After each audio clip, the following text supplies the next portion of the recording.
22ஆம் அதிகாரம் 16வது வசனத்தை ஒருவர் வாசிப்போம்.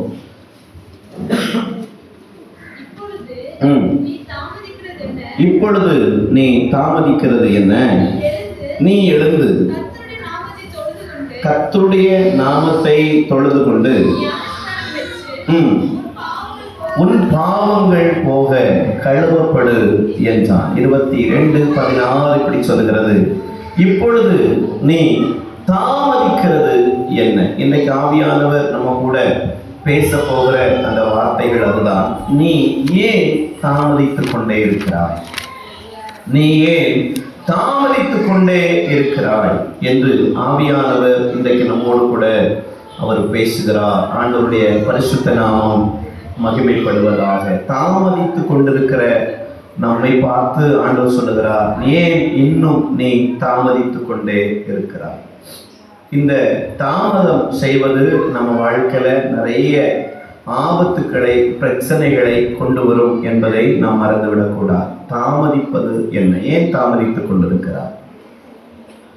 இந்த லோத்து சோதோம் குமார பட்டணத்தில் வாழ்ந்து கொண்டிருக்கிற காலகட்டங்களில் அந்த ஜனங்கள் அதிகமான பாவங்களை செய்வதனாலே ஆண்டவர் அந்த சோதோம் குமார பட்டணத்தை அழிப்பதற்கு சித்தம் கொள்கிறார். தேவ தூதர்களை அங்கு அனுப்பி லோத்தையும் அவன் குடும்பத்தையும் ரட்சிப்பதற்கு, விடுதலையாக்குவதற்கு ஆண்டவர் விரும்புகிறார். தேவ தூதர்களையே அவர்கள் அங்கு இருக்கிற தேசத்தின் ஜனங்கள் பாவம் செய்வதற்காக அவர்களை வற்புறுத்துகிறார்கள். அங்கு லோத்து போராடுகிறான். லோத்துவையும் அவன் குடும்பத்தையும் தேவ தூதர்கள் காப்பாற்றி வெளியே கொண்டு வருவதற்கு முற்படுகிறார்கள். முற்படும் போது பைபிள் சொல்லுகிறது, லோத்தையும் அவனுடைய மனைவியையும் பிள்ளைகளையும் என்ன செய்யறாங்க? வெளியே கொண்டு வராங்க. ஆனா லோத்தை பார்த்து தேவ தூதர்கள் சொல்றாங்க, நீ தாமதிக்காமல் என்ன செஞ்சிரு, இந்த பகுதியை விட்டு போய்விடு, தாமதம் செய்து விடாதே. ஆனா பைபிள் சொல்லுகிறது, லோத்து மனைவி இந்த வார்த்தையை அலட்சியம் பண்ணுகிறார். லோத்து அவனுடைய பிள்ளைகள் தேவ தூதர்களுடைய சத்தத்திற்கு கீழ்ப்படிந்து அவர்கள் காண்பிக்கிற இடத்துக்கு போறாங்க. அப்ப லோத்து ஒரு பகுதியை செலக்ட் பண்ணுகிறான். இவர்கள் சொன்ன தேசம் வேற, லோத்து செலக்ட் பண்ணது வேற. அங்க போயிருந்தா கூட என்ன வந்திருக்காது, பிரச்சனைகள் வந்திருக்காது. லோத்து வாழ்க்கையில சாபங்கள் வந்திருக்காது. ஆனா இவரே சொல்றாரு, அங்க போனா ரொம்ப நேரம் ஆகும், நான் இங்க என்ன செய்யறேன், இந்த மலை தேசத்துக்கு போயிருன்னு சொல்லி இவர் ஒரு பகுதியை தேர்வு செய்து அந்த பகுதிக்கு போகிறார். ஆனா லோத்து மனைவி இந்த கட்டளைக்கு கீழ்ப்படியாமல், தேவனுடைய சத்தத்திற்கு கீழ்ப்படியாமல் தாமதித்ததினாலே பைபிள் சொல்லுகிறது, அவள் உப்பு தூண் ஆனாள் என்று வேதம் சொல்லுகிறது. அவள் தாமதித்து திரும்பி பார்த்தாளாம். ஆனா தேவதூதன் சொல்றான், தாமதிக்காதீங்க, நீங்க வேகமா ஓடி போயிருங்க, வேகமாய் அந்த பகுதியை நீங்கள் சென்றடையுங்கள் என்று கட்டளை பிறக்கிறது. ஆனா பைபிள் சொல்லுகிறது, அவள் தாமதித்து என்ன நடக்குதுன்னு சொல்லி திரும்பி பார்த்தபோது உப்பு தூணாக மாறினாள் என்று வேதம் சொல்லுகிறது. நமக்கு தேவன் சில எல்லைகளை குறித்திருப்பார், தேவன் சில திட்டங்களை குறித்திருப்பார், தேவன் சில தரிசனங்களை குறித்திருப்பார். நாம தாமதம் செய்து கொண்டிருப்போமானால் தேவன் வைத்திருக்கிற இலக்கை நாம் என்ன செய்ய முடியாது, அடையவே முடியாது. நம்ம எல்லாரையும் குறித்து தேவன் ஒரு பெரிய நோக்கம் வைத்திருக்கிறார், பெரிய திட்டம் வைத்திருக்கிறார். இந்த திட்டத்தை ஒவ்வொரு நாளும் தேவ மனுஷங்க மூலமாக, வசனங்கள் மூலமாக, பிரசங்கங்கள் மூலமாக, நீங்கள் பார்க்கிற ஒவ்வொரு கிறிஸ்தவ நல்ல சத்தியம் உள்ள வீடியோக்கள் மூலமாக உங்களோட ஆண்டவர் பேசிக்கொண்டே இருப்பார். நீங்கள் வசனங்களை வாசிக்கும் போது, பிரசங்கங்களை கேட்கும் போது, உங்களை கத்த இந்த விஷயத்துலலாம் நீ ஏன் தாமதப்பட்டு இருக்கிற, ஏன் இதெல்லாம் நீ இப்படி ஜெபம் பண்ணியிருக்கலாமே, நீ இப்படி வேதம் வாசிச்சிருக்கலாமே, நீ இவ்வளவு நேரம் சும்மா உட்கார்ந்ததுக்கு அப்பா சமூகத்துல காத்திருந்திருக்கலாமே. நாம தாமதப்பட்டு கொண்டே இருக்கிறோம், தாமதப்படுத்தி கொண்டே இருக்கிறோம். தாமதப்படுத்த நம்ம வாழ்க்கையெல்லாம் உப்பு தூணாகவே மாறிக்கொண்டிருக்கிறது. உப்பு தூணாகவே, அல்லது உப்பு தூண் எதை குறிக்கிறது, பிரயோஜனமற்றதை குறிக்கிறது, கேள்விக்குறியானதை குறிக்கிறது, காட்சி பொருளை குறிக்கிறது. லோத்தின் மனைவி எல்லாரும் எப்படி பார்த்தாங்க, இன்னைக்கு அப்படிதான் பார்க்குறாங்க.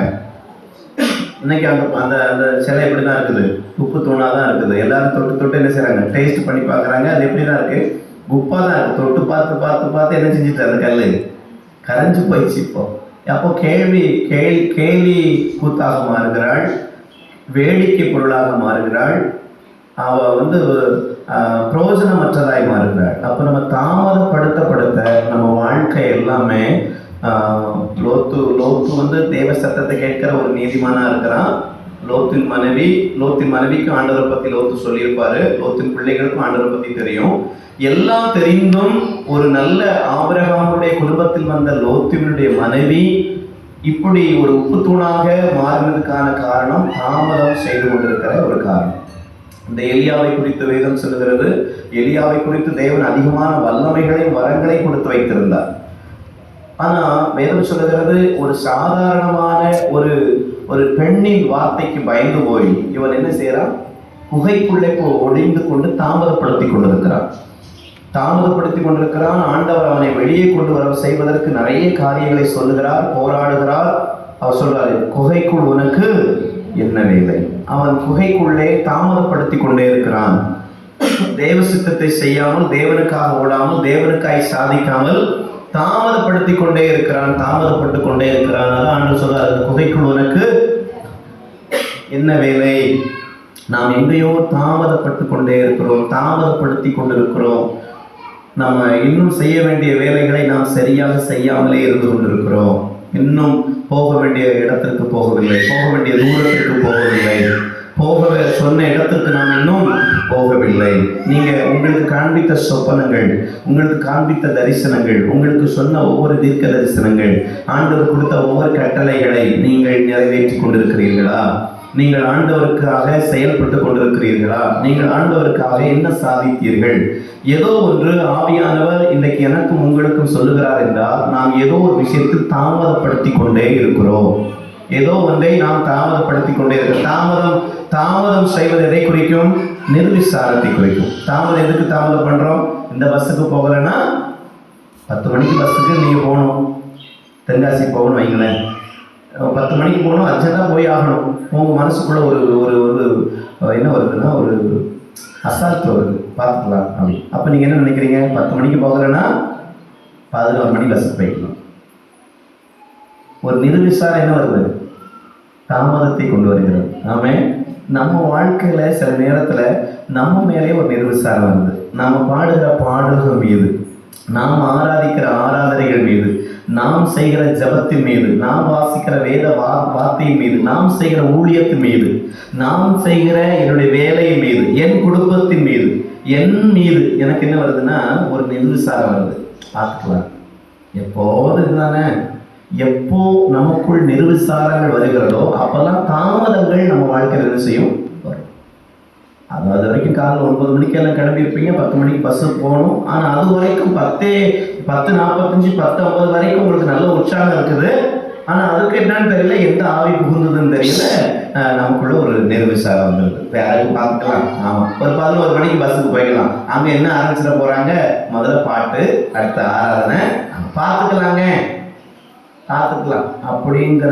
அடுத்து ஒரு 10 மணிக்கு போகிறது 11 மணிக்கு தான் போகிறோம், 11:30க்கு போகிறோம், 12 நமக்குள் வருகிற நிர்விசாரங்கள் தாமதங்களை கொண்டு வந்து கொண்டிருக்கிறது. நம்மை தாமதப்படுத்த நம்ம நினைக்கிறோம், தாமதப்படுத்துறது நல்லது தானா? இல்லை, பைபிள் சொல்லுகிறது தாமதப்படுத்துகிறது என்ன. அப்போ நிறைய விஷயங்களை நம்ம தாமதப்படுத்தி கொண்டே இருக்கிறோம். உங்க குடும்ப காரியங்களை நீங்க தாமதப்பட்டு கொண்டிருக்கலாம். உங்க பிள்ளைகளை வளர்க்கறதுல நீங்க தாமதப்பட்டு கொண்டிருக்கலாம். உங்க குடும்பத்துல கவனம் செலுத்துகிறதுல நீங்க தாமதப்பட்டு கொண்டிருக்கலாம். உங்க ஆவிக்குரிய வாழ்க்கையை நீங்கள் இன்னும் கூர்மையாக்குவதற்கு நீங்க தாமதப்பட்டு கொண்டிருக்கலாம். ஏதோ ஒரு விஷயத்துல நீங்க தாமதப்பட்டு பின்வாங்கி கொண்டே இருக்கிறீங்க. பின்வாங்கினா என்ன? தரவு பார்த்துக்கலாம், இது என்ன எப்போதானே பண்றோம், எப்போதானே பிள்ளைகளை சத்தம் போட்டுக்கலாம், பிறகு சத்தம் போட்டுக்கலாம், பிறகு கண்டிச்சுக்கலாம். இல்லை, தாமதப்படுத்துகிற ஒவ்வொரு நிமிடங்களும், நாம் ஜெபத்திற்கு தாமதப்படுத்துகிற ஒவ்வொரு நிமிடமும் தேசத்தில் எத்தனை உயிர்கள் மறிப்பது போல, தேசத்தில் ஒவ்வொரு ஜனங்களும் பாதிக்கப்பட்டு கொண்டிருப்பது போல, நீங்கள் உங்கள் பிள்ளைகளை கண்டிக்கிற நீங்கள் பிள்ளைகளை கண்டிக்கிறதுக்கு தாமதப்படுத்துகிற ஒவ்வொரு நிமிடங்களும் பிள்ளைங்க என்ன செஞ்சுருக்கிறாங்க? உலகத்தை தேடி என்ன செஞ்சுட்டு இருப்பாங்க? போயிட்டே இருப்பாங்க. நம்ம ஏதோ காரியங்களிலே தாமதப்படுத்தி கொண்டே இருக்கிறோம்? ஏன் நாம் தாமதப்பட்டு கொண்டிருக்கிறோம்? ஏன் தாமதிக்கிறோம்? ஏன் லேட் பண்ணுறோம்? காலையில் எந்திக்கிறதுக்கு லேட்டா? ஏன் லேட் ஆகுது? காலையில் எந்திக்கிறதுக்கு ஏன் லேட் ஆகுது? ஏன் தெய்வ சமூகத்தில் போகிறதுக்கு லேட் ஆகுது? முதல்ல எந்திரிச்ச உடனே நம்ம தெய்வ சமூகத்தில் போகிற இடத்த தேடுறோம், இல்லை கிச்சனை தான் தேடுறோம்.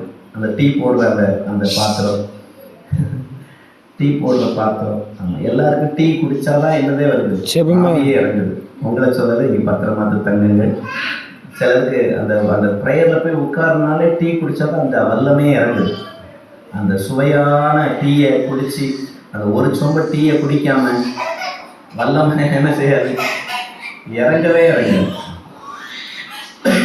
எந்திரிச்சு ஆண்டவர் சமூகத்தில் உட்கார்ந்து நல்லா பாடி, நல்லா துதிச்சு, நல்லா மகிமைப்படுத்தி, நல்லா உயர்த்தி, தாமதம் எந்த விஷயத்துக்கும் நம்ம என்ன செய்யக்கூடாது, தாமதப்படுத்தவே கூடாது. வசனம் சொல்லுது, ஆண்டவர் நம்ம ரட்சிப்பதற்கு மீட்கும் பொருளாக அந்த பூமிக்கு என்ன செஞ்சாங்கன்னா வந்தாங்க. ஒவ்வொரு ஆதியாகமத்திலிருந்து ஆதாம் ஏவாள் எப்போ ஆண்டவருடைய மகிமை இழந்தாங்களோ அதற்கு பிறகு ஆண்டவர் ஒவ்வொரு நியாயாதிபதிகளை அனுப்புகிறார், ஒவ்வொரு ரட்சகரை அனுப்புகிறார், ஒவ்வொரு மோசைகளை அனுப்பி பார்க்கிறார். ஆனால் மக்கள் எல்லாத்துக்கும் தாமதப்படுத்திட்டாங்க, யாருக்கும் செவி கொடுக்கல. அவங்க உயிரோடு இருக்கிற வரைக்கும் செவி கொடுப்பாங்க, அவங்க இறந்த பிறகு மக்கள் என்ன செஞ்சிருவாங்க, திருப்பி விக்கிரக ஆராதனைக்கு போயிடுவாங்க, பாவங்களுக்கு போயிடுவாங்க. இந்த காலகட்டங்கள் மாறும்போது தான் ஆண்டவர் சொல்றாரு, இனி இப்படி ஜனங்கள் எல்லாம் அதிகமாய் நரகத்தை தேடி போயிட்டு இருக்கிறதுனால இனி நாம் தாமதித்தால் ஜனங்கள் எல்லாம் நரகத்துக்கு போயிடுவாங்கன்னு சொல்லிதான் சொந்த குமாரனையே தாமதம் இல்லாமல் இந்த பூமிக்கு அனுப்புகிறார். அல்லேலூயா. அப்போ அவர் தாமதம் இல்லாமல் இந்த பூமிக்கு வந்து நமக்காக அவர் சிலுவையிலே மரித்து நமக்காக ரத்தம் சிந்தி அவர் ஜீவனை கொடுத்ததுனால இன்னைக்கு விலையேறப்பட்ட ரட்சிப்பை நாம பெற்றிருக்கிறோம். ஆமென். அல்லேலூயா. அப்போ நாம எந்தெந்த விதத்திலே தாமதம் பண்ணி கொண்டிருக்கிறோம்? ஏன் நமக்குள்ள தாமதம் வருதுன்னு பார்த்தா, நிர்விசாரம் நமக்குள்ள தாமதங்களை கொண்டு வருகிறது. அல்லேலூயா.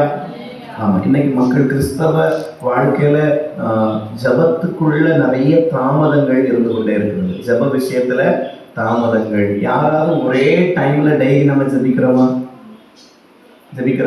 4 மணி, அதிகாலையில் 4 மணினா அந்த 4 மணிக்கு டான்னு எந்திக்கிறீங்களா? டெய்லி எந்திக்கிறீங்களா?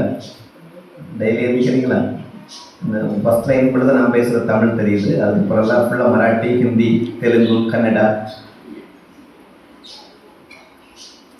டெய்லி தாமதம் இல்லாமல் வேதம் வாசிக்கணும், டெய்லி தாமதம் இல்லாமல் பைபிள் படிக்கணும், டெய்லி தாமதம் இல்லாமல் வேதம் வாசிக்கணும், நல்லா ஜெபிக்கணும், நல்ல அந்நிய பாஷைகள் பேசணும், ஆண்டவர் சமூகத்தை நல்ல சுறுசுறுப்பாக தாமதம் இல்லாமல் ஒவ்வொரு வேலைகளை செய்யணும். ஆமென். அல்லேலூயா. ஒரு இடத்துக்கு போகணும்னா எத்தனை பேர் சுறுசுறுப்பாக கிளம்புவீங்க? Hello mic testing. சுறுசுறுப்பான வீட்டில் நீங்கள் கிளம்புறது, பட்டுடுத்தி பூ வச்சு அப்படி எல்லாம் முடிச்சு வர்றதுக்குள்ள முனி பேசி போயிடும். நிறைய பேர் வீட்டுக்கு முன்னாடி முனி பஸ் நிற்கணுன்னே ஆசைப்படுறோம். நிறைய அது நம்ம நினைக்கிறோம், நம்ம நினச்ச பஸ்ஸுன்னு நினச்சிக்கிறோம். நிறைய பேர் கிளம்பும் போது நிறைய பேர், அதான் ஆண்டவர் நமக்கு சொல்லிக் கொடுத்தது அதுதான். ஒரு இடத்துக்கு போகணும் அப்படின்னா 5 நிமிடங்களில் நம்ம கிளம்புறதுக்கு கற்றுக்கொள்ளணும். அல்லேலூயா. 5 நிமிடங்களுக்குள்ள என்ன செய்யணும்? ஆமாம். அதனால் அவசரத்தில் ப்ரெஷ் பண்ணதான் வாங்கக்கூடாது. நல்ல 5 நிமிஷத்துக்குள்ள சூப்பராக கிளம்புறதுக்கு நாம் என்ன செய்யணும்? நமக்குள்ள சுறுசுறுப்பை நாம் கற்றுக்கொள்ளணும். ஒரு ஊழியக்காரனுக்கு ஒரு அழகு என்ன தெரியுமா? ஒரு ஊழியக்காரங்களுக்கு, ஒரு ஊழியை செய்கிறவங்களுக்கு, ஒரு தேவ பிள்ளைக்கு ஒரு அழகு, இந்த இடத்துக்கு கிளம்பணும் அப்படின்னா அந்த அந்த வேகத்தில் கிளம்புறதுல இருக்கு. ஆமே, மெதுவாக எடுத்து தண்ணி அப்படி மெதுவாக அந்த வேகம் டக்கு டக்கு டக்கு டக்குன்னு கிளம்பி நிற்கணும். நாம வேகம், நம்ம வந்து சரியான ஆளுங்கிறது எப்போ ஊழியக்காரங்க எப்படி கண்டுபிடிப்பாங்கன்னா, சரி இந்த இடத்துக்கு போகணும் கிளம்புனா கண்டுபிடிச்சிடலாம் வேகமா. அல்லேலூயா. ஆமென். நான் முன்னாடிலாம் தாமதப்படுத்துகிற ஆள் தான். நான் உடனடியாக போகிற வரைக்கும் தாமதப்படுத்துகிற ஆள் தான். ரட்சிக்கப்படுறதுக்கு முன்னாடி சூரியனே நான் பார்த்தது கிடையாது, சூரியன் உதிக்கிறதே பார்த்தது கிடையாது. ரசிக்கப்பட்ட பிறகு உடல் ஊழியராக மாறின பிறகு ஆண்டவர் வந்து 2 வருஷம் பெண்டு நிமித்தார் இந்த விஷயம். ஏன்னா அதிகமாக நம்ம வந்து கோவப்படுற ஆள், அதிகமாக கீழ்ப்படியாத ஆள், அதிகமாக வேலையை பார்க்காத ஆள். அப்போது உடல் ஊழியராக பாவ சட்டத்தில் ஊழியம் பண்ணிட்டு இருக்கும்போது ஆண்டவர் வந்து ஊழியத்தில் போய் என்ன சேர்க்குறாங்க. ஊழியத்தில் அவங்க என்னை ஏற்றுக்கிட்டாங்க. டெய்லி கடையத்துலேருந்து பாவ சட்டத்துக்கு போகணும், பாவ சட்டத்துலேருந்து கடையத்துக்கு வரணும். அங்கே போனால் எச்சி பிளேட் கழுவ சொல்கிறாங்க, எச்சி கிளாஸ் கழுவ சொல்கிறாங்க. கடைக்கு ஒரு நாள் 100 முறை கடைக்கு போயிட்டு வரணும். கோபம் வருது, அந்த ஊழியக்காரங்க மேலே பயங்கரமான ஒரு எரிச்சல் வருது. ஏன்னா நம்ம அதுக்கு முன்னாடி என்ன செய்யறதில்ல, எச்சி பிளேட்டு எச்சி கிளாஸை கழுவுறது கிடையாது, யாருக்கும் கீழ்ப்படிஞ்சது கிடையாது. மிரட்டினா நான் காலை பிடிச்சிக்குவேன். அப்படிப்பட்ட ஒரு முன்கோபம் முன்னாடி அவ்வளோ ஒரு மோசமாக இருப்பேன். அப்போ அந்த பாசட்டை எல்லாரும் சொல்லியிருக்காங்க, சதீஷை வந்து யாரும் அவங்க மிரட்டிடாதீங்க, பேசிடாதீங்க, சத்திரத்துலேயே அவனுக்கு ஆள் இருக்கு, திருநெல்வேலி ஃபுல்லாக ரவுடி பையனோட தான் இருப்பாங்க, போகிற வழியிலே தூக்கிடுவாங்க, அதனால் அந்த என்ன செய்யாதீங்க, எதுவுமே பெருசாக முகத்தை கொடுத்து பேசி கோவப்படுறாதீங்கன்னு சொல்லி வச்சுருக்காங்க. அதனால என்கிட்ட அன்பாகவே பேசுவார். நான் சில நேரத்தில் நிறைய வேலை பார்க்காம கோவப்படுவேன், அதை காட்டிக்க மாட்டேன். ஆனால் ஆண்டு ஒவ்வொரு நாளும் எனக்கு பயிற்சி கொடுத்தார். இப்படி பேசணும், இப்படி அன்பாக இருக்கணும், இப்படி குயிக்காக கிளம்பணும், இவ்வளோ நேரம்னா இத்தனை டைம்னா கிளம்பணும், 9 மணிக்கு நான் ஊழியத்தில் நிற்கணும். வள்ளி பஸ்ஸை விட்டுட்டேன்னா அடுத்து எனக்கு பஸ் கிடையாது. ஏன்னா வள்ளி பஸ்ஸில் தான் 450 பைசா டிக்கெட்டு. அந்த 50 பைசா மிச்சம் பிடிக்கிறதுக்கு, அந்த 1 ரூபா மிச்சம் பிடிக்கிறதுக்கு அந்த பஸ்ஸில் ஏறி போய் வேகமாக பவர் சத்திரம் பஸ் ஸ்டாண்டில் இறங்கி 9 மணிக்கு உள்ளே நிற்கணும்னா திட்டுவாங்க. இங்கேருந்து ஓடணும், பஸ் ஸ்டாண்ட்லேருந்து அசிசி ஸ்கூல் தாண்டி கஸ்மணி தோட்டத்துக்கு உள்ளே ஓடணும். உள்ளே ஓடி போய் கரெக்டாக 9 மணிக்கு நிற்கணும். அதுக்கப்புறம் அவங்க வர்றது நேரமே கிடையாது. அதுக்கப்புறம் மறுநாள் விடுவாங்க, 2 நாள் கழிச்சு தான் விடுவாங்க. நிறைய வேலை இருக்கும். அந்த ஒவ்வொரு நாளும் கற்றுக் எனக்கு கற்றுக் கொடுத்தார். அங்கே எப்படி வேலை பார்க்கணும், எப்படி பேசணும், எப்படி ஊழியம் பண்ணணும், எச்சி பிளேட்டை எவ்வளோ உண்மையாக கழுவணும், எச்சி கிளாஸ் எவ்வளோ உண்மையாக கழுவணும். முதல்லனா ஒரு முக்கி வச்சிடலாம். ஆனால் ஆண்டோடைய ஊழியத்தினால 4 முறை கழுவி, அடுத்து சோப்பு போட்டு கழுவி, அடுத்து நல்ல தண்ணியில் கழுவி, அதை ஒவ்வொரு நாளும் கற்றுக் கொடுத்துட்டே இருந்தார். இதெல்லாம் ஒவ்வொரு கற்றுக் கொடுத்ததும் இன்னைக்கு எனக்கு உதவியாக இருக்கிறது. நல்ல ரொம்ப தாமதப்படுத்துவேன், ரொம்ப சோம்பேறி, ரொம்ப வேலை செய்ய மாட்டேன், எடுத்து நிற்பேன். ஆனால் ஆண்டவர் எல்லாம் என்னை உடைச்சார். எப்படி கிளம்பணும், எப்படி ஊழியம் பண்ணணும், நம்மளை எதிர் பேசுகிறவங்க நம்ம எப்படி வாழணும், எப்படி ஊழியங்கள் செய்யணும், ஒவ்வொரு காரியங்களையும் ஆண்டவர் கற்றுக் கொடுத்தார். அப்போ ஒரு நாள் தான் ரொம்ப கஷ்டத்தில், என்னாண்டவரே ரொம்ப வேலையாக இருக்குது, 4 ஊழியக்காரங்க செய்ய வேலையை நான் ஒத்தையில் செய்ய வேண்டிய இருக்குது. கார் கழுவணும், கார் துடைக்கணும், பெருக்கணும். அந்த ஒரு கிட்டத்தட்ட ஒரு நிறைய வளாகம் இருக்கும், அந்த வளாகம் ஃபுல்லாக பெருக்கணும். நோட்டீஸ் எல்லா கிராமம் கொடுத்துருக்கேன். அந்த கிராமங்களுக்குலாம் நான் அப்போ நோட்டீஸ் கொடுத்துருக்குறேன். மேட்டூர், செக் போஸ்ட்டு, எல்லா பகுதிக்கும் நான் மேட்டூர் அப்போல்லாம் நோட்டீஸ் கொடுத்துருக்குறேன். 2007 2008 இப்படிலாம் கொடுத்துருக்குற காலகட்டங்களில் தான் ஒரு நாள் ரொம்ப கஷ்டம். நைட்டு கார் ஓட்டிட்டு சென்னைக்கு போயிட்டு ஒரு 2 மணிக்கு வந்து அவங்க ரூமுக்கு போயிட்டாங்க. நான் எனக்கு கொடுத்துருக்குற அந்த ப்ரேயர் சென்டரில் படுத்துருக்குறேன்.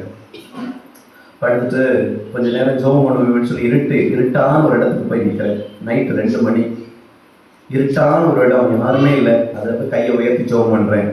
ரொம்ப பலவீனமாக இருக்காங்க, உடம்பெல்லாம் வலிக்குது, ஒத்தையில எல்லா வேலையும் பார்க்க வேண்டியிருக்கு, கஷ்டமாக இருக்குது. ஏன்னா எனக்கு பழக்கமே இல்லை.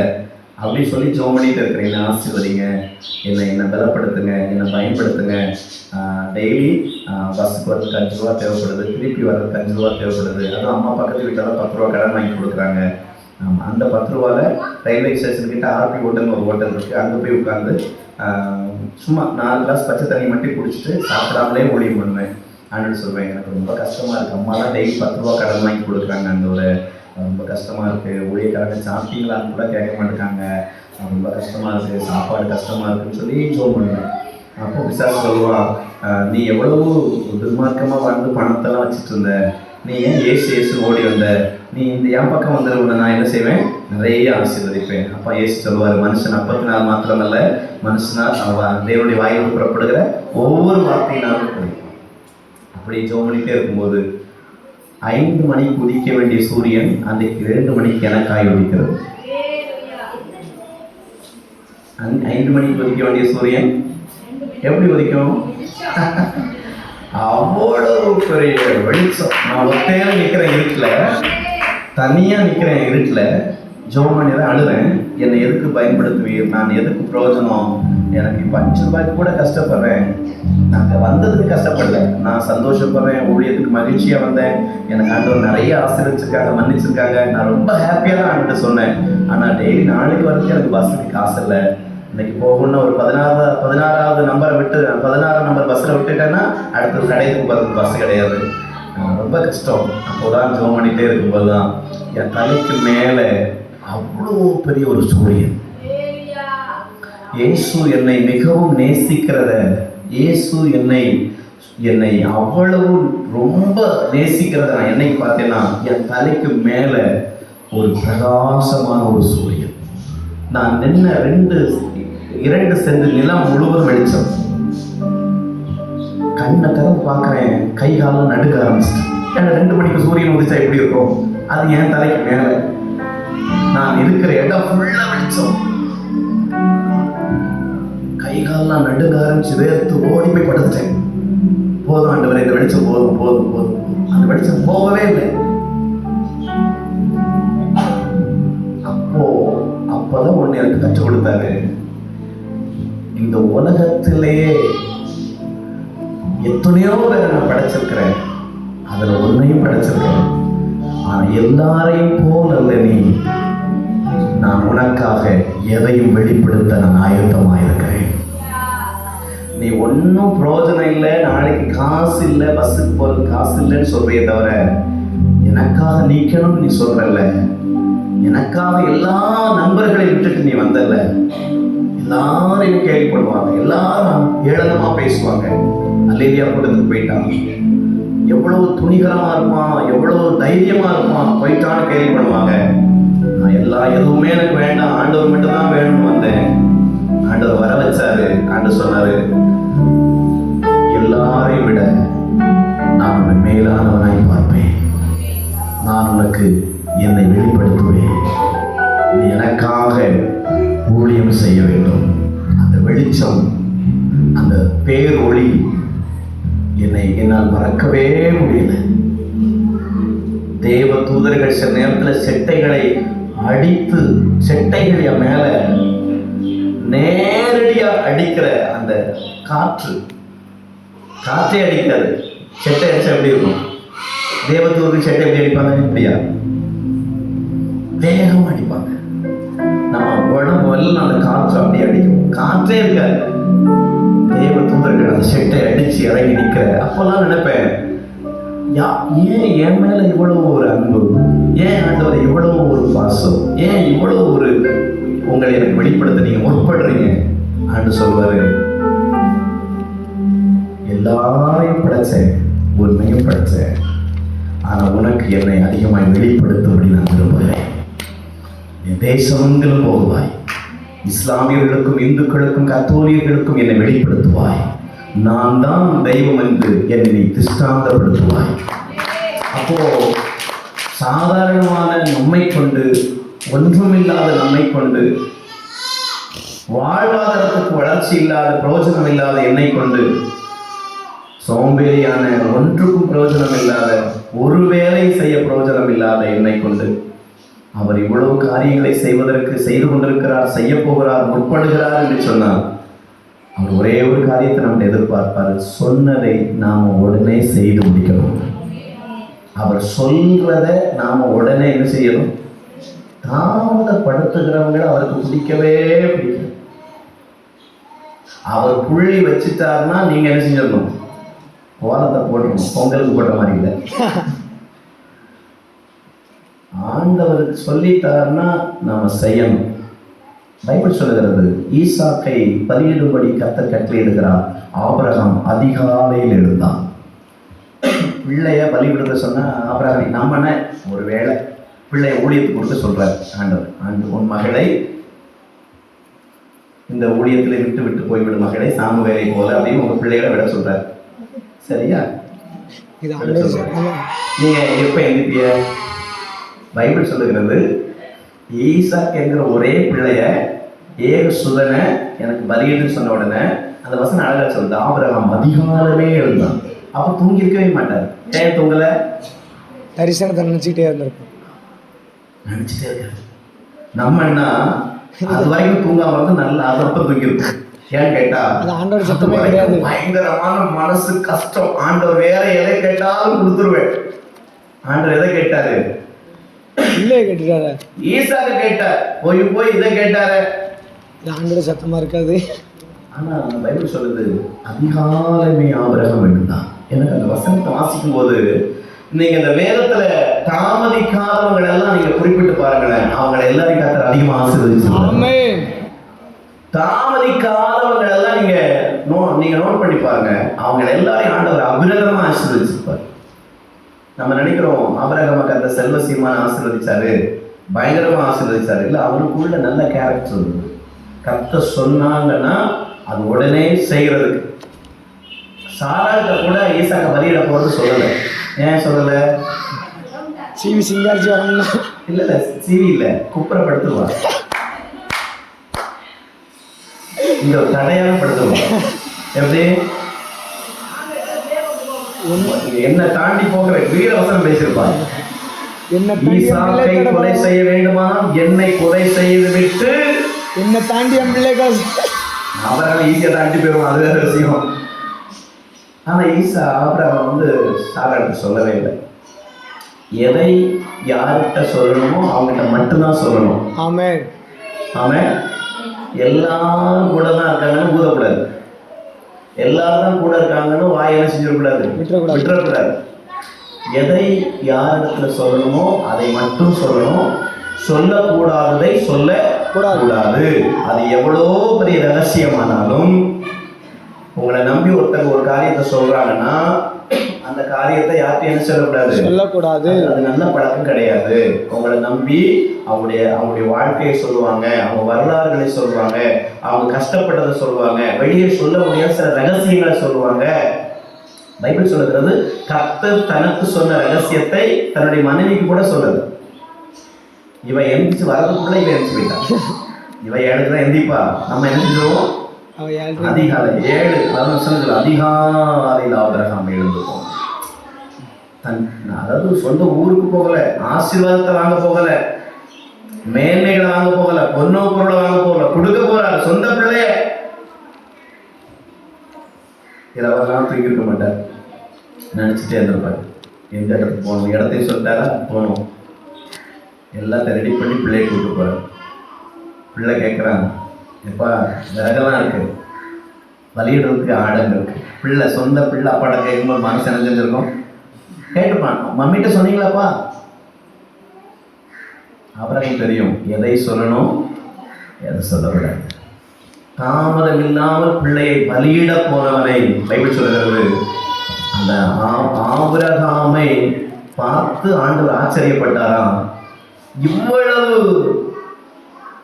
வார்த்தைக்கு நீ கீழ்ப்படிந்து உன்னுடைய பிள்ளை என்று பாராமல் உன் பிள்ளைய போய் பலியிட போயிட்டேன்னு சொல்லி பிதாவாகிய தேவன் ஆச்சரியமா கேட்கிறார். ஆமே. ஆண்டவர் எந்தெந்த காரியங்களை நமக்கு சொல்றாரோ அது எல்லாம் தாமதம் இல்லாமல் நாம் செய்ய வேண்டும். தாமதம் இல்லாமல் ஆண்டவருடைய வார்த்தைக்கு கீழ்ப்படிய வேண்டும். எதை விட சொல்லுகிறாரோ, எதை பெற சொல்லுகிறாரோ, எதை செய்ய சொல்லுகிறாரோ, சுவிசேஷம் சொல்றோம்னா தாமதப்படுத்தக்கூடாது. எந்த விஷயத்தை விட சொல்றாரோ தாமதப்படுத்தக்கூடாது. எதை தெய்வ சமூகத்துல காத்திருக்க சொல்றாரோ தாமதப்படுத்தக்கூடாது. சில நேரத்தில் உங்கள்கிட்ட ஆண்டு சொல்லுவார், உபவாசம் இரு, தனித்துரு, ஜபம் பண்ணு, ஒரு 40 நாள் உபவாசம் போடு, ஒரு 20 நாள் உபவாசம் போடு, உங்க மனசுக்குள்ள ஆவியானவர் பேசுவார். நாம தாமதப்படுத்தி கொண்டே இருப்போமானால் நிறைய விஷயங்கள்ல நாம என்ன செஞ்சிருவோம்? தோற்று போயிடுவோம். நிறைய விஷயங்கள்ல நாம தோல்வி அடைந்து விடுவோம். அப்போ நம்ம தாமதப்படுத்துவது நம்ம வாழ்க்கையில் நிறைய ஆபத்துக்களை கொண்டு வரும். அப்போ ஆண்டவர் உங்கள் வாழ்க்கையில் இப்போ சிந்திச்சு பாருங்களேன். நீங்கள் ஒரு நம்பர் படி போட்டிங்கன்னா நாம் தாமதப்படுத்தின காரியங்கள் எத்தனை காரியமாக இருக்கும்னு நினைக்கிறீங்க? நிறையா. எண்ணிக்கை எத்தனை தாமதப்படுத்தியிருக்கோம்? ஆண்டவர் பேசுகிறாருன்னா அது நமக்காக இருக்குமா இருக்காதா? இருக்கும். எத்தனை தாமதப்படுத்தியிருப்போம்? அநேக காரியம். சொல்லுங்களேன். காரியம். அப்ப தாமதப்படுத்துறதுனால ஏன் நம்ம வாழ்க்கையில முன்னேற்றம் இல்லை, ஏன் நம்ம வாழ்க்கையில ஒரு ஆசீர்வாதம் இல்லை, ஏன் நம்ம பண்ற ஜெபங்கள் கேட்கப்படலை, ஏன் நம்ம வாழ்க்கையில இன்னும் நம்மளை வச்சு ஒரு 4 பேர் ஆசீர்வாதமா மாறல, நம்மளை வச்சு ஏன் 4 பேர் தெய்வ மகிமையை உணரல, ஏன் 4 பேர் தெய்வ பிரசனத்தை உணரல, ஏன் நம்மளுடைய பிரசங்கங்கள் இன்னைக்கு நிறைய பேரை மாற்றம் கொண்டு வரல, ஏன் நம்ம வாழ்க்கையில இன்னொரு முன்னேற்றங்கள் வரல, ஏன் நம்மளுடைய எல்லைகள் இன்னும் விரிவாகல, ஏன் நம்ம 4 பேருக்கு இன்னும் ரீச் ஆகல, ஏன் நம்ம வாழ்க்கையில இன்னும் ஒரு மாற்றங்கள் உண்டாகல, ஏன்னா இத்தனை காலங்கள் ஆனாலும் தேவன் சொல்லுகிற வார்த்தையை உடனடியாக கீழ்ப்படிந்து நாம் செய்யாததுனால, தாமதப்படுத்துறதுனால நமக்கு நிறைய வர வேண்டிய ஆசீர்வாதங்களை தான் என்ன செய்யுது, தாமதப்பட்டு கொண்டே இருக்கிறோம். நம்ம எதையோ இன்னும் தேவனுக்காக செய்யாமலே இருக்கிறோம். ஆண்டவர் ஒரு நாள் சொல்றாரு, பூமி எங்கும் புறப்பட்டு போய் பூமியை நிரப்பு, புறப்பட்டு போய் பூமியை நிரப்புன்னு சொல்றாரு. அப்போ எனக்கு அந்த வார்த்தையோட அர்த்தம் எனக்கு தெரியல. அப்போ சிவகாசியில் நான் மெசேஜ் கொடுக்கறது ஆயத்தமாகிட்டு இருக்கும்போது நீ புறப்பட்டு போய் பூமியை நிரப்புன்னு சொல்றாரு. அப்போ இதுக்காக நான் எதுக்குன்னு தெரியலையான்னு சொல்லிட்டு இருக்கிறேன். சொல்லிட்டே இருக்கிறாங்க. பிரசங்க நேரத்தில் மட்டும்தான் சத்தம் கேட்கல, மீதி பிரசங்கத்தை போகிறதுக்கு முன்னாடி சத்தம் கேட்குது, பிரசங்கம் முடித்து வரும்போது சத்தம் கேட்குது. அப்போ எதுக்கு ஆண்டவரே, எதுக்கு என்ன புறப்பட்டு போய் நான் எதுக்கு பூமியை நிரப்பணும், எதனால பூமியை நிரப்பணும், எந்த காரியத்தினால் பூமியை நிரப்பணும்னு கேட்கும்போது ஆண்டு சொல்றார், நீ புறப்பட்டு போய் சுவிசேஷத்தை பிரசங்கம் பண்ண வேண்டும், சுவிசேஷத்தை பிரசங்கம் பண்ண வேண்டும், சுவிசேஷத்தை பிரசங்கம் பண்ண வேண்டும். அப்ப நான் சொல்றேன், சுவிசேஷத்தை பிரசங்கம் பண்றதுக்கு நான் ஒப்பு கொடுக்குறேன், நீ எந்தெந்த பகுதிக்கு போக சொன்னாலும் நான் போகிறேன். ஆனா சுவிசேஷத்தை அறிவிப்பதற்கு இப்ப நிறைய தடையா இருக்கிறது. இலகுவான சுவிசேஷத்தை எல்லா பட்டணத்துக்கும் நாங்கள் போவதற்கான ஒரு வழியை எங்களுக்கு நீர் திறக்க வேண்டும் அப்படின்னு சொல்லிக்கும் போதுதான் ஆண்டவர் சொல்றாரு, இந்த ட்ரஸ்ட்டை நீ என்ன செய் ஆரம்பி, இதன் மூலமாக சுவிசேஷம் என்ன செய்யட்டும், தேசமெங்கும் பரவட்டும், கிராமங்கள் தோறும் பட்டணங்கள் தோறும் செல்லட்டும். ஆனா இன்னும் ஆண்டோட ஜெபம் பண்ணிட்டு இருக்கிறேன், இன்னும் புறப்பட்டு போகிறதுக்கு நான் ஆயத்தமா இருக்கிறேன் ஆண்டவரே. இன்னும் சுவிசேஷம் அறிவிக்கப்படாத கிராமங்கள், சுவிசேஷம் அறிவிக்கப்படாத மாவட்டங்கள், என்னென்ன காரியங்களை நீங்கள் செய்ய வேண்டுமோ, செய்ய துடிக்கிறீங்களோ, செய்ய விரும்புகிறீங்களோ, அதெல்லாம் நான் செய்யறதுக்கு ஒப்பு கொடுக்குறேன். ஆனால் ஒவ்வொரு நாளும் எனக்கும் எதிர்பார்ப்பாரு, உங்கள்கிட்ட எதிர்பார்ப்பாரு, நீ உன்னை புறப்பட்டு போக சொன்னேன், உன்னை சுவிசேஷம் அறிவிக்க சொன்னேன், ஒரு குறிப்பிட்ட கிராமத்தை எனக்கு சொல்லிட்டே இருக்கிறார், இந்த கிராமங்களுக்கு போ, இந்த கிராமங்களில் போய் உட்காந்து ஜெபம் பண்ணு, இந்த கிராமங்களில் ஜனங்களை விசாரி, இந்த ஜனங்களுக்காக பரிதவித்து ஜெபம் பண்ணு. ஒவ்வொரு நாட்கள் போறேன், சில காலங்கள் போறேன், சில நேரங்கள் போறேன், ஜெபிச்சுட்டு வர்றேன். ஆனா ஆண்டவர் அந்த கிராமம் ஒவ்வொரு காரியங்களையும் எனக்கு சில காரியங்கள் சொல்லி கொண்டிருப்பது போல உங்களுக்கும் சில காரியங்கள் ஆண்டவர் சொல்லிக்கொண்டே இருப்பார். இந்த அதிகாலையில் அன்னைக்கு ஒருத்தங்களுக்கு ஜெபம் பண்றேன், கர்த்தர் சொல்றாரு, நீ அதிகாலையில் என்னை தேட வேண்டும். ஒவ்வொருத்தரையும் ஒவ்வொரு காரியங்கள் சொல்றாரு, அவர் விரும்புறார். அப்போ அதிகாலையில் நம்ம ஜெபிக்கணும், வேதத்தை அதிகமா முறைப்படி வாசிக்கணும். நாம முறைப்படி வேதத்தை என்ன செய்யணும், முறைப்படினா என்ன, வரிசையாக ஆதியாகமத்திலிருந்து வெளிப்படுத்தின விசேஷம் வரைக்கும் வரிசையாக நாம வாசிக்கணும். அது ஒரு அழகு, ஒரு முறை. அதுக்காக நம்ம அப்படி வாசிக்க நம்ம கற்றுக்கொள்ளணும், தியானிக்க கற்றுக்கொள்ளணும், முழங்கால் படிட்டு வேதத்தை வாசிக்க கற்றுக்கொள்ளணும், கண்ணீரோட ஆண்டோடைய வசனத்தை வாசிக்க கற்றுக்கொள்ளணும், பிரசனத்தை உணர்ந்து ஜெபிக்க நாம கற்றுக்கொள்ளணும். கண்ணீர் சிந்தாமல் ஜெபத்தை விட்டு நாம் எழுந்திருக்கவே கூடாது. நம்முடைய ஜெபங்கள்ல ஒரு சொட்டு கண்ணீராக என்ன செஞ்சிருக்கணும், சிந்திருக்க வேண்டும், ஜனங்களுக்காக பரிதவித்திருக்க வேண்டும். அப்ப ஏதோ விஷயத்தை நாம தாமதப்படுத்தி கொண்டே இருக்கிறோம். உங்களுடைய பரிசுத்தமா இருக்கலாம், உங்களுடைய விசுவாச வாழ்க்கையா இருக்கலாம், உங்களுடைய ஆமைக்கு தனிப்பட்ட வேலை காரியங்களா இருக்கலாம், பிள்ளைகளை வளர்க்கிற காரியமா இருக்கலாம், குடும்பம் நடத்துகிற சில காரியமா இருக்கலாம். ஏதோ ஒன்றை நாம் தாமதப்படுத்தி கொண்டே இருக்கிறோம். அது ஆண்டவருக்கு விசனமாக இருக்கிறது என்பதை நீங்கள் மறந்து போகக்கூடாது. நீங்கள் தாமதப்படுத்தினால் தேவன் நம்மை பயன்படுத்த முடியாது. ஏதோ எல்லாரையும் போல பாடுவோம், எல்லாரையும் போல ஜெபிப்போம், எல்லாரையும் போல வேதம் வாசிப்போம், எல்லாரையும் போல ஊழியம் செய்வோம். ஆனால் நீங்க புரிந்து கொள்ளணும், எல்லாரையும் போல ஊழியம் செய்வதற்கு நாம் இந்த பூமிக்கு அழைக்கப்படக்கூடாது. யாரும் செய்யாத ஊழியத்தை நாம் செய்ய வேண்டும். அல்லேலூயா, ஆமென். யோசுவா சூரியனை, யோசுவா சந்திரனை நிறுத்திருக்கலாம், படைத்த அந்த சூரியனை நிறுத்திருக்கலாம். ஆனால் நாம், ஆண்டவர் பைபிள் சொல்றது, என்னை விசுவாசிக்கிறவன் நான் செய்த கிரியைகளை செய்வான், இதிலும் பெரிதானவைகளை செய்வான். நாம யோசுவா மாதிரியே சூரியனை நிப்பாட்டக்கூடாது. நம்மளை கொண்டு வித்தியாசமான காரியங்களை செய்யறதுக்கு, யாரும் செய்யாததை. ஆமென். அந்த இயேசு என்ன சொல்றாரு, லாசருவை நான் 4 நாள் கழிச்சுதான் உயிரோடு எழுப்பினேன், ஆனா என்னை விசுவாசிக்கிறவன் 40 நாள் ஆனவனே என்ன செய்வான், 400 நாள் ஆனவரை என்ன செய்வான்? அப்போ நாம யாரும் செய்யாத ஊழியத்தை செய்வதற்காக தான் அழைக்கப்பட்டிருக்கோம். எல்லாரையும் போல ஊழியம் செய்வதற்கு 100ஓட 101 இந்த பைபிளை தூக்கிட்டு வீடு வீடா போய் 150 வாங்குறதுக்கெல்லாம் நம்ம ஊழியத்துக்கு வந்திருக்கிறோம். அதுக்கு வேற வேலையை பார்த்துட்டு போயிடலாம். இன்னைக்கு ஊழியக்காரங்களுக்கு ஏன் மதிப்பு இல்லை? இன்னைக்கு ஊழியர்களுக்கு ஏன் மதிப்பு இல்லை? இன்னைக்கு சுவிசேஷம் எங்கேயும் சொல்ல முடிய போகல. இந்து மக்கள் கேட்கறாங்க, அந்த சுவிசேஷம் சொன்னா கேட்கறாங்க, ஐயா இந்த பேப்பரை கொடுத்து சுவிசேஷம் நீங்க இயேசு பத்தி சொன்ன பிறகு நாங்க எல்லாருக்கும் அந்த 20 ரூபா 30 ரூபா கொடுக்கணும் இல்லையா அப்படின்னு கேட்காங்க. அப்போ கேட்கும்போது, இல்லையம்மா நாங்க சுவிசேஷம் தானே சொன்னோம், நீங்க காசுலாம் தர வேண்டாமே. இல்லையா, போன வாரம் ஒருத்தவங்க வந்தாங்க, அவங்க இதை மாதிரி ஒரு பேப்பரை கொடுத்துட்டு எங்கிட்ட ஒரு 20 ரூபா வாங்கிட்டு போங்க. பைபிளை தூக்கிட்டு கிராமங்கள் தோறும் பட்டணங்கள் தோறும் இதுக்கு வேற வேலையே இல்லை. இந்த பைபிளுக்கு ரேட்டு 300 ரூபாய் 1000 ரூபாய் கொடுத்து முதலீடு எவ்வளவுதான்? 1000 ரூபாய் தான். ஒவ்வொரு கிராமங்கள் எங்கெல்லாம் வசனம் போட்டிருக்கோ எல்லா வீட்டுக்கும் ஏறி இறங்கிட வேண்டியது. 2 நிமிஷம் ஜெபம் காணிக்கைகளை கேட்டு வாங்குகிற ஒரு கேவலமான உலகத்துல இன்னைக்கு நம்ம வாழ்ந்துட்டு இருக்கிறோம். இன்னைக்கு நம்மளை பார்த்தா கேவலம். இன்னைக்கு என்ன பார்த்தா இன்னைக்கு எல்லாரும் எப்படி பாக்குறாங்க? ஊழியமா பண்றான். ஆமா, அவங்க எல்லாம் ஏமாத்துக்காரங்களா இருப்பாங்க. ஏன் உண்மையா செய்யறவங்களுக்கு ஆண்டவர் சமூகத்துல ஆண்டவர் தான் தஞ்சம் செய்யறவங்களுக்கு இன்னைக்கு ஏன் மதிப்பு இல்லை? இல்லை, யாரோ ஒருத்தங்க காணிக்கைக்காக இன்னைக்கு ஊழியம் செய்யறதுனால, பிழைப்புக்காக ஊழியம் செஞ்சுட்டு இருக்கிறதுனால, இன்னைக்கு வருமானத்துக்கு ஊழியம் செஞ்சுட்டு இருக்கிறதுனால இன்னைக்கு தேவ பிள்ளைகள் மறுக்கப்படுகிறோம், வெறுக்கப்படுகிறோம். நீங்க சொல்லணும், ஆண்டவரே நான் 5-10க்கு பிழைப்பதற்காக ஊழியத்துக்கு வரல, இன்னைக்கு 5 லட்சம் ஆத்துமாக்களையாவது கிறிஸ்துவின் பக்கம் கொண்டு வருவதற்கு என்னுடைய மரணம் கூட கிறிஸ்துவை மகிமைப்படுத்துகிறதாக இருக்க வேண்டும். எங்கள் ஓட்டம் கர்த்தருக்குள்ளும் கர்த்தருடைய வசனத்துக்குள்ளும் இருக்க வேண்டும். அல்லேலூயா.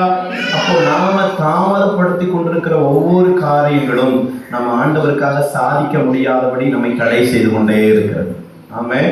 இன்னைக்கு ஆண்டவரை சொல்ல போறோம், என்னை தாமதப்படுத்துகிற, ஆண்டவருக்கு கிரியை செய்ய விடாதபடி என்னை குகைக்குள் வைத்துக் கொள்ளுகிற, என்னை சூறை செடிக்குள்ளே வைத்துக் கொள்ளுகிற, என்னை மறைத்துக் கொள்ளுகிற. இந்த குகை நல்லா இருக்குது, இந்த குகைக்குள்ள இருந்தா வெயில் படல, இந்த குகைக்குள்ள இருந்தா மழை படல, இந்த குகைக்குள்ள இருந்தா யாரும் என்னை பார்க்க முடியாது, அதனால இந்த குகைக்குள்ளேயே நல்லா இருக்குது நினைத்துக் கொண்டிருக்கிற எலியாக்கள் தேவையில்லை. வெளியே வந்து தேவன் சொல்லுகிற திட்டத்துக்கு நேராக ஓடுகிற தரிசனம் உள்ள எலியாக்களை கர்த்தர் எதிர்பார்த்து கொண்டிருக்கிறார். ஆமென். ஆமென் சொல்லுங்களேன். நமக்குள் இருக்கிற அந்த சோம்பேறித்தனங்கள், நமக்குள் இருக்கிற நிர்விசாரங்களை முதல்ல சாகடிக்கணும். ஆமென். எத்தனை பேருக்கு சோம்பேறித்தனம் இருக்கும்? இருக்கா இல்லையா? அக்கா எல்லாம் நம்ம நடந்து நமக்குள்ள அது ஆலமரம் மாதிரி படர்ந்து கிடக்கும். சோம்பேறித்தனங்களை, நிர்விசாரங்களை நாம நிர்மூலமாக்கணும். ஆமென். அல்லேலூயா. 4 மணிக்கு அலாரம் வச்சு ஜபத்துக்கு 4 மணிக்கு அலாரம் அடிக்கும் போதே அந்த அலாரம் நிக்கிறதுக்கு முன்னாடி எந்திரிச்சு உட்கார்றது தான் சுறுசுறுப்பு. ஆமென். ஓங்கி ஒரு அலாரத்தை ஒரு அடி 4 மணிக்கு வச்சா இப்பதான் படுத்த மாதிரி இருந்தது, அதுக்குள்ள 4 ஆயிடுச்சு. அடுத்து 4 மணி அடுத்து நாம 10 அலாரம் வச்சிருப்போம் போன்ல. நீங்க சிரிப்பதை பார்த்தா 4 பொண்ணு 4:15 கொண்டு 4:30 கொண்டு 4:45. அப்பா, அதாவது அந்த 4 மணிக்கு அடிக்கும் போது இப்படி திரும்பி படுத்துக்குவாங்க. இவங்க எந்திரிச்ச உடனே அம்மா அப்பா தான் பார்ப்பாங்க, எப்ப பிள்ளை எந்திரிச்சாங்க அப்படி மல்லாக்க விழுந்துடும். அடுத்து 4:15, அடுத்து 4:30, அடுத்து 4:45, அடுத்து 5, 5:15, 5:30.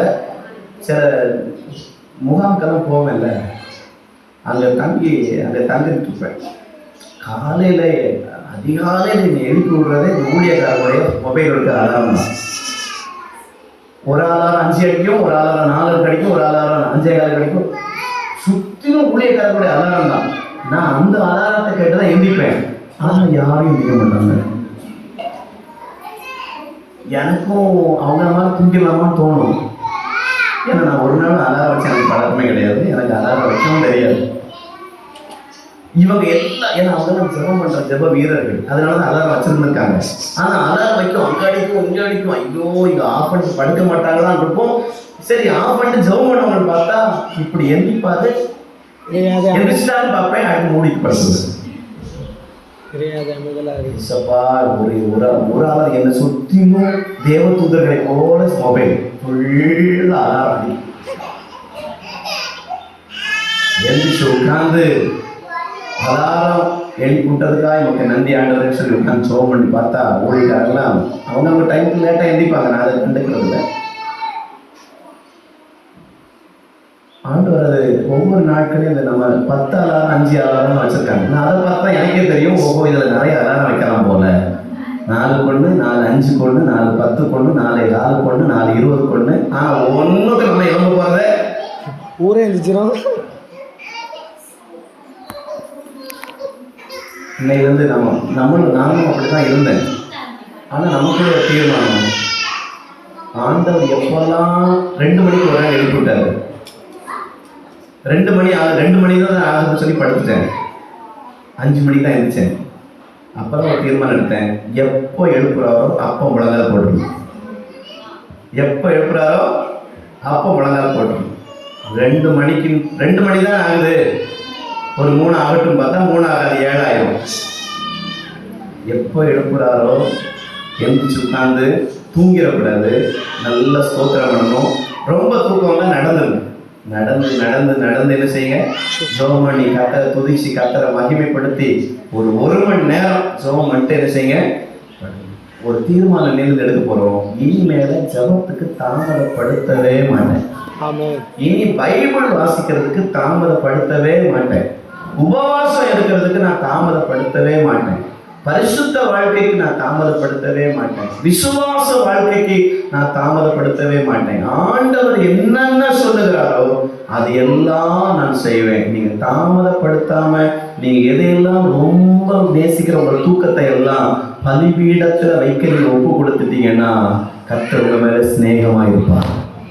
ஈசாக்கை ஆபிரகாம் தாமதம் இல்லாமல் பலியிட ஒப்பு கொடுத்தது போல நீங்க எதையெல்லாம் ரொம்ப நேசிக்கிறீங்களோ அதெல்லாம் பலிபீடத்து மேல வச்சிடணும். ஆமென், அல்லேலூயா. ஆண்டவரே, இந்த தூக்கம் தான்ப்பா என்னை ரொம்ப தாமதப்படுத்துது, இந்த சாப்பாடு விஷயம் தான்ப்பா என்னை ரொம்ப தாமதப்படுத்துது. ஆண்டவரே, இதெல்லாம் என் வாழ்க்கையை என்ன செய்யணும், மாறணும். நிறைய ஜெபிக்கணும், நிறைய வேதம் வாசிக்கணும், பிரசன்னத்துல நிரம்பணும், அந்நிய பாஷையில் அதிகமா பேசணும், ஆண்டவர் கூட நிறைய நான் வாழணும். ஆண்டவர் சொல்லுகிற எதையும் தாமதப்படுத்தாதீங்க. ஆண்டவர் எதையெல்லாம் யாருக்கெல்லாம் சுவிசேஷம் சொல்றதுக்கு உங்களுக்கு வெளிப்படுத்தி இருக்கிறாரோ எல்லாருக்கும் சுவிசேஷம் சொல்லிருங்க. யாருக்கெல்லாம் தேவ அன்பை சொல்றாங்களோ, யாருக்கெல்லாம் நன்மை செய்ய சொல்றாங்களோ, எதையெல்லாம் உங்களுக்கு கட்டளையாக அவர் சொல்லியிருக்கிறாரோ எதையும் தாமதம் இல்லாமல் நீங்கள் செயல்படுத்துவதற்கு நீங்கள் அர்ப்பணிச்சிருங்க. ஆண்டவரை, என் பிள்ளைகளை வளர்க்கறது கூட நான் தாமதப்படுத்த கூடாதுப்பா. ஆண்டவரை, பிள்ளைகளை நீங்கள் சொல்லுகிற நேரத்துக்கு நேராக, நீங்கள் சொல்லுகிற வார்த்தைக்கு நேராக பிள்ளைகளை எந்தெந்த விஷயத்துல கண்டிக்கணும், எப்பெல்லாம் அடிக்கணும், எப்ப சத்தம் போடணும், எல்லா விஷயத்தையும் 5ல் விளையாதது 50ல் விளையாது. நம்ம பிள்ளை தானே சொன்ன கேட்டுக்கணும், பிறகு பார்த்துக்கலாம். இல்லை, டெய்லி வசனம் வாசிச்சாங்களான்னு கேளுங்க, டெய்லி பைபிள் படிச்சாங்களான்னு கேளுங்க, டெய்லி ஆண்டவருக்குள்ள இருக்கிறாங்களான்னு கேளுங்க, டெய்லி பிள்ளைகளை வாட்ச் பண்ணுங்க. பிள்ளைங்க ஜெபம் பண்ணி பைபிள் படிக்கணும்னா சாப்பாடு கொடுக்காதீங்க. இப்போ உள்ள பிள்ளைங்க நம்ம தான் வச்சுருக்கு, நம்ம கொடுக்கட்டாலும் பிரச்சனை இல்லை, அதுவே வச்சு சாப்பிட்றது. அது அம்மா தான் வைக்கணுமாம்மா. தாமதம் செய்கிற ஒவ்வொரு கரணங்களும் நமக்கு ஆபத்தை கொண்டு வரும். நம்ம தாமதம் இல்லாமல் வேதத்தை வாசிங்க, ஜெபம் பண்ணுங்க, தெய்வ சமூகத்தில் காத்துருங்க. எதையெல்லாம் தேவன் விட சொல்லுகிறாரோ அதை எல்லாம் தூக்கி தூர போடுங்க. ஆண்டவருக்கு உகந்த பலியாக உங்கள் சிந்தைக்குள், உங்கள் கண்களுக்குள், உங்கள் இருதயத்துக்குள், உங்கள் ஆவியாத்மா சரீரத்துக்குள் தெய்வ பிரசனம் மூடுவதற்கு நீங்கள் ஒப்பு கொடுங்க. உங்களுடைய ஆடைகளில் இருந்து தெய்வ பிரசனம் வெளிப்படணும். நீங்கள் நடந்து போகும்போது தெய்வ பிரசனம் வெளிப்படணும். இயேசு நாமத்தில் உங்களுக்கு சொல்கிறேன், இந்த கடைசி காலங்களில் அப்படி தான் இருக்கும். அப்படிதான் நம்ம மூலமாக தெய்வ மகிமை வெளிப்படும். அப்படிதான் தேவனுடைய அக்கினி புறப்படும். அல்லேலூயா. நீங்கள் உங்கள் வீட்டை விட்டு கிளம்பும் போதே அங்கே இருக்கிற அசுத்த ஆவி அலற ஆரம்பிக்கும். ஆமென், அல்லேலூயா. நீங்கள் உங்கள் பேரை சொல்லணும், ஐயோ புறப்பட்டுட்டா, இனி அவ்வளோதான், இனி வந்துட்டா. நம்மளை பார்த்தாலே அசுத்த ஆவிகள் என்ன செய்யணும், அலற ஆரம்பிக்கும். உங்களுக்குள்ள தேவனுடைய பிரசன்னமும் தேவ மகிமையும் அப்படி வெளிப்படணும். சொல்ல போகிறோம், எதையெல்லாம் நான் தாமதப்படுத்தி கொண்டிருக்கிறேனோ என்னை மன்னிங்கப்பா. நான் தாமதமாக இருக்கிற என்னுடைய தூக்கங்கள், என்னுடைய உணவு வகைகள், என் குடும்ப காரியங்கள் நான் தாமதித்து கொண்டிருக்கிறதை எனக்கு மன்னித்து, நீர் கட்டளை இடுகிறவைகளுக்கெல்லாம் கீழ்ப்படியாமல் இருக்கிறவைகளை எல்லாம் மன்னித்து நான் இன்னும் துரிதப்பட எனக்கு உதவி செய்யுன்னு சொல்லி எல்லா கண்களை மூடி நாம் ஜெபிப்போம். கண்களை மூடி எல்லாரும் ஜெபிப்போம். Praise the Lord.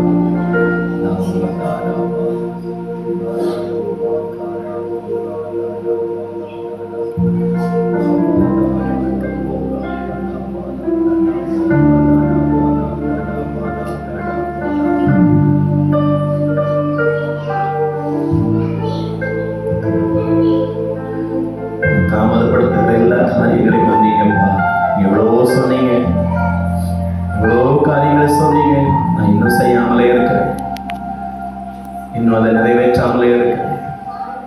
நல்ல கண்கள் மூடி அர்ப்பணித்து நம்ம